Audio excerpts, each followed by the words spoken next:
আবারও নক্ষত্রপতন রাজনৈতিক জগতে। তারাদের দেশে পাড়ি দিলেন ভারতের প্রাক্তন প্রধানমন্ত্রী ডক্টর মনমোহন সিং। এদিন দিল্লিতে নিজের বাসভবনে তার স্বাস্থ্যের অবনতি হলে রাত 8:06 নাগাদ তাকে দিল্লির এইমস হসপিটালে জরুরি বিভাগে তড়িঘড়ি ভর্তি করা হয়। ডাক্তাররা তাকে সব রকম চেষ্টা করলেও শেষ রক্ষা হলো না। 9:51 নাগাদ শেষ নিঃশ্বাস ত্যাগ করলেন প্রাক্তন প্রধানমন্ত্রী ডক্টর মনমোহন সিং। 1932 সালের 26শে সেপ্টেম্বর অবিভক্ত পাকিস্তানের গাওহতে তিনি জন্মগ্রহণ করেন।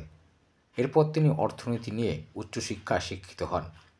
তিনি ভারতের রিজার্ভ ব্যাংকের গভর্নর হিসেবেও বেশ কয়েক বছর দায়িত্বভার সামলেছেন।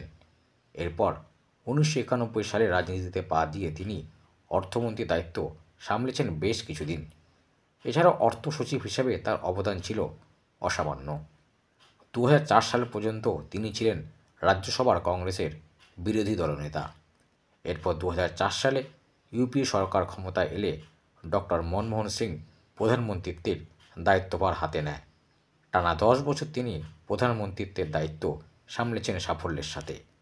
তার শেষ নিঃশ্বাসে দুঃখ প্রকাশ করেছেন ভারতের প্রধানমন্ত্রী নরেন্দ্র মোদী থেকে শুরু করে ভারতের রাষ্ট্রপতি দ্রৌপদী মুর্মু ও ভারতের মন্ত্রিসভার বিভিন্ন মন্ত্রীরা।